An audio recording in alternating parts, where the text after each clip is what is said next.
Hello दोस्तों, स्वागत है आपका अपने YouTube channel learn with AP में। आशा करता हूँ आप सभी स्वस्थ होंगे।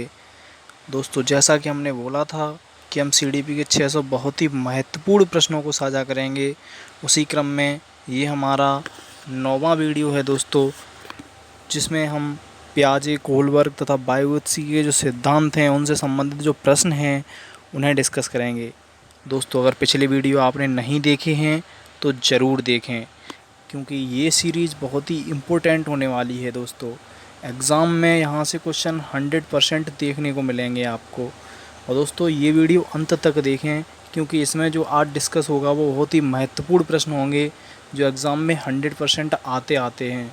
तो दोस्तों, अभी तक आपने चैनल को सब्सक्राइब नहीं किया है तो सब्सक्राइब कर लें, जिससे सबसे पहले आपके पास वीडियो आए और आप देखें।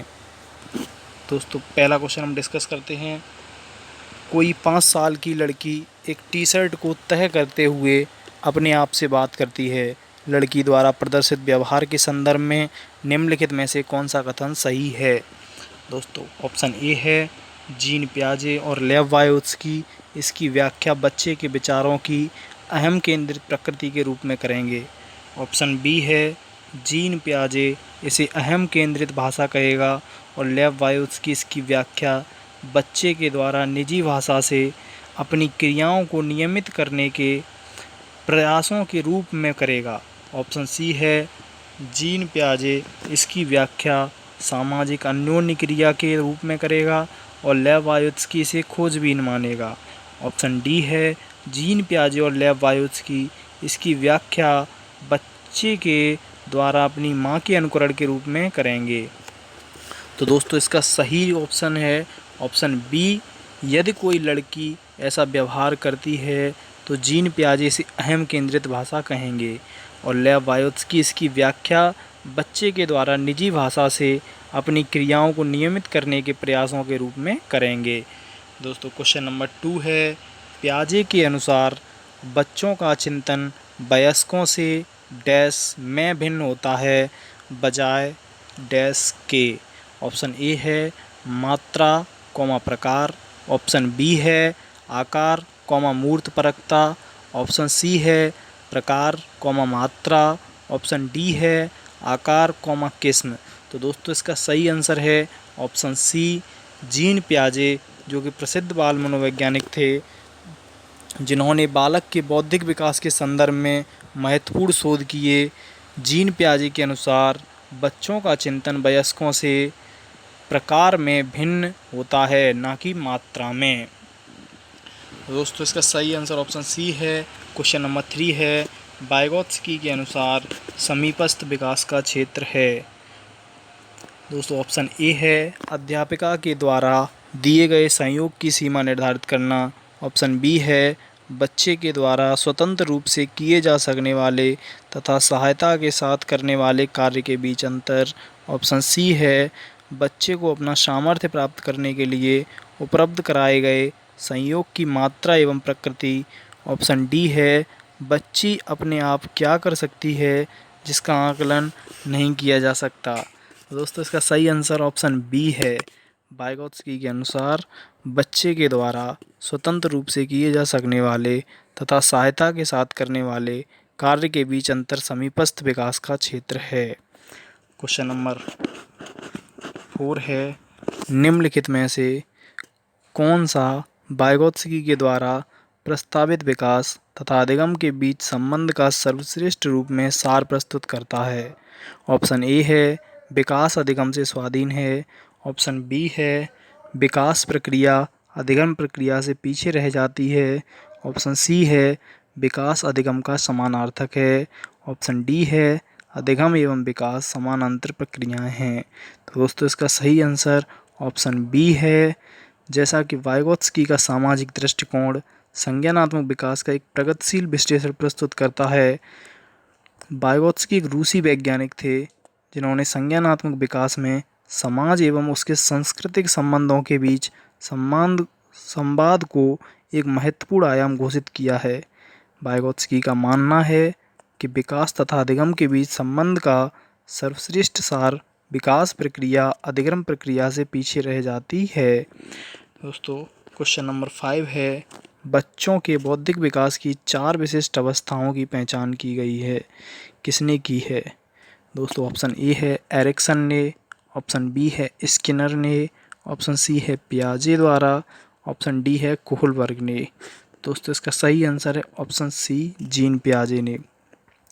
दोस्तों विशिष्ट अवस्थाएं जो होती हैं वो 4 होती हैं, संवेदीगामक, पूर्व संक्रियात्मक, मूर्त संक्रियात्मक और औपचारिक संक्रियात्मक।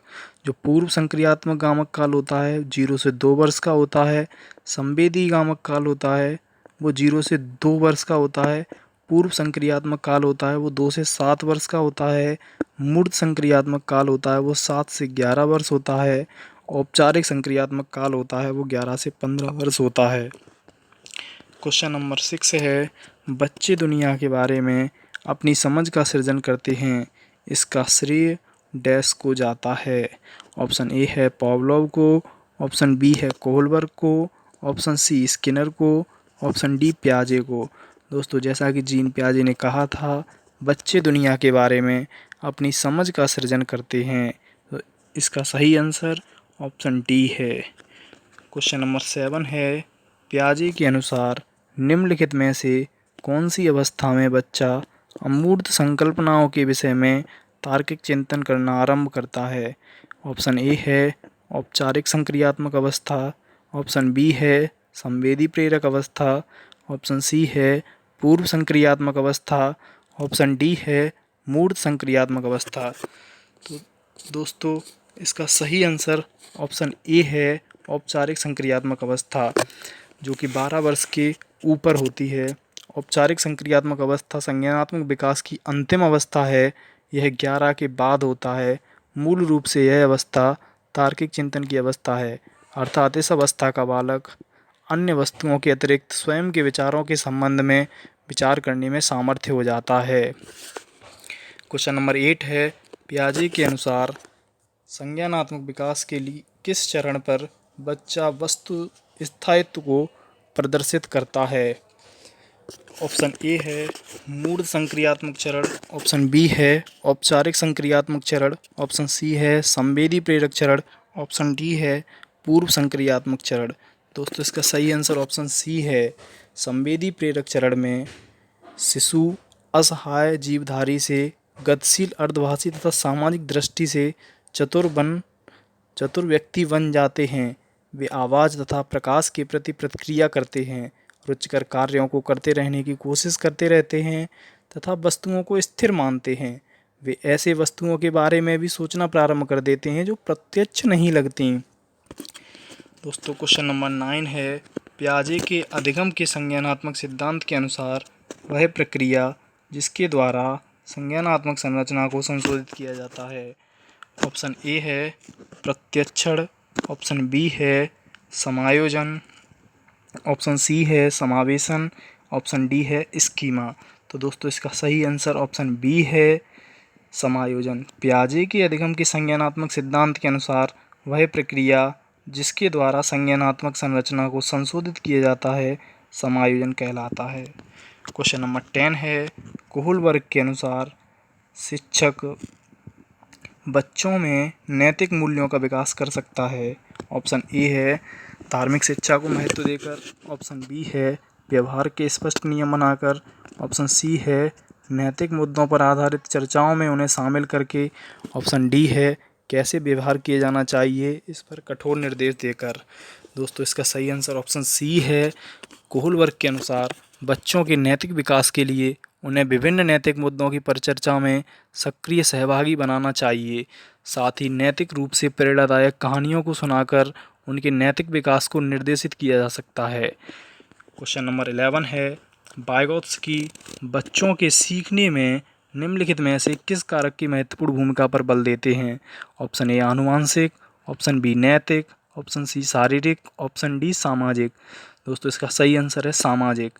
वाइगोत्स्की ने संज्ञानात्मक विकास की व्याख्या की है, उसमें सामाजिक संस्कृत परिवेश के परिप्रेक्ष्य में करनी चाहिए। किसी बालक का समाजीकरण जिस सामाजिक सांस्कृतिक परिक्षेप में हुआ रहता है उसी के अनुरूप उसमें भाव, विचार, दृष्टिकोण एवं मानसिक क्षमताओं का विकास होता है। दोस्तों क्वेश्चन नंबर 12 है, लॉरेंस कोहलबर्ग के द्वारा प्रस्तावित निम्नलिखित चरणों में से प्राथमिक विद्यालयों के बच्चे किन चरणों का अनुसरण करते हैं? ए ऑप्शन है आज्ञा पालन और दंड उन्मुखीकरण, बी पॉइंट है वैयक्तिक और विनिमय, पॉइंट नंबर सी है अच्छे अंतर्वैयक्तिक संबंध, पॉइंट नंबर डी है सामाजिक अनुबंध और व्यक्तिगत आधार। दोस्तों ऑप्शन ए है पॉइंट ए और बी, ऑप्शन बी है पॉइंट बी और डी, ऑप्शन सी है पॉइंट ए और डी, ऑप्शन डी है पॉइंट ए और सी। दोस्तों इसका सही आंसर है ऑप्शन ए, पॉइंट ए और बी। कोहलबर्ग के अनुसार प्राथमिक विद्यालयों के बच्चे नैतिक विकास के पूर्व परंपरागत स्तर पर होते हैं। इस स्तर पर बच्चे आत्म केंद्रित निर्णय लेते हैं, उनमें दंड तथा आज्ञा पालन अभिमुखता होती है, यांत्रिक सापेक्ष अभिमुखता और व्यक्तिता तथा विनिमय की भावना होती है। दोस्तों क्वेश्चन नंबर 13 है, दीपक कानूनी कार्रवाई तथा खर्चे के बावजूद आयकर नहीं देते। वे सोचते हैं कि वे एक भ्रष्ट सरकार को समर्थन नहीं दे सकते जो अनावश्यक बांधों के निर्माण पर लाखों रुपए खर्च करती है। वे संभवतः कोहलबर्ग के नैतिक विकास की किस अवस्था में हैं?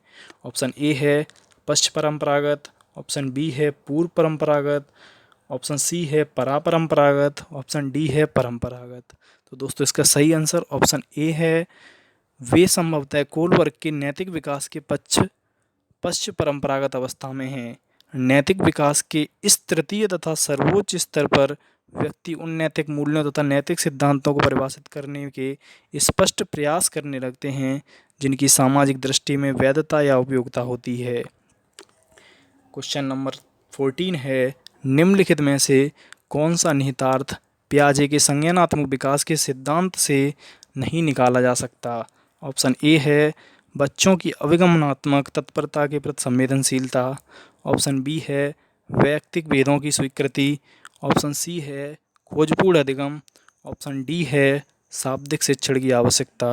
दोस्तों इसका सही आंसर ऑप्शन डी है, पियाजे के संज्ञानात्मक विकास के सिद्धांत से शाब्दिक शिक्षण की आवश्यकता के निहितार्थ को नहीं निकाला जा सकता, क्योंकि पियाजे ने अपने सिद्धांत में कहीं भी शाब्दिक शिक्षण की आवश्यकता पर बल नहीं दिया है। पियाजे के सिद्धांत में इस बात पर विशेष बल दिया गया है कि संज्ञानात्मक विकास मुख्यतः व्यक्ति की जन्मजात संरचना एवं प्रक्रियाओं के साथ अनुभवों की अंतःक्रिया पर निर्भर करता है। क्वेश्चन नंबर 22 है, क्वेश्चन नंबर 15 है, निम्नलिखित में से कौन सा कोहलबर्ग के नैतिक विकास के चरणों का लक्षण है? ऑप्शन ए है चरणों का परिवर्तनशील अनुक्रम, ऑप्शन बी है विभिन्न चरण अलग अलग प्रत्युत्तर हैं न कि सामान्य प्रतिमान, ऑप्शन सी है सभी संस्कृतियों में संबंध चरणों की सार्वभौम श्रृंखला, ऑप्शन डी है विभिन्न चरण एक गैर पदानुक्रम रूप में आने की ओर बढ़ते हैं। दोस्तों इसका सही आंसर ऑप्शन सी है। कोहलबर्ग के अनुसार नैतिक विकास सार्वभौमिक गोचर है, क्योंकि सामाजिक प्राणी बनने के लिए मान्य व्यवहार संहिता को आत्मसात करना ही पड़ता है, इसलिए सभी संस्कृतियों से संबंध चरणों की सार्वभौम श्रृंखला होती है। धन्यवाद दोस्तों, आशा करता हूँ आपने ये वीडियो देखी होगी। दोस्तों अगर पिछली वीडियो नहीं देखी हैं तो ज़रूर देखें, जिनकी लिंक आपको डिस्क्रिप्शन बॉक्स में मिल जाएगी। और दोस्तों जिन्होंने अभी तक चैनल को सब्सक्राइब नहीं किया है वो प्लीज़ चैनल को सब्सक्राइब करें और वीडियो को शेयर कर दिया करें।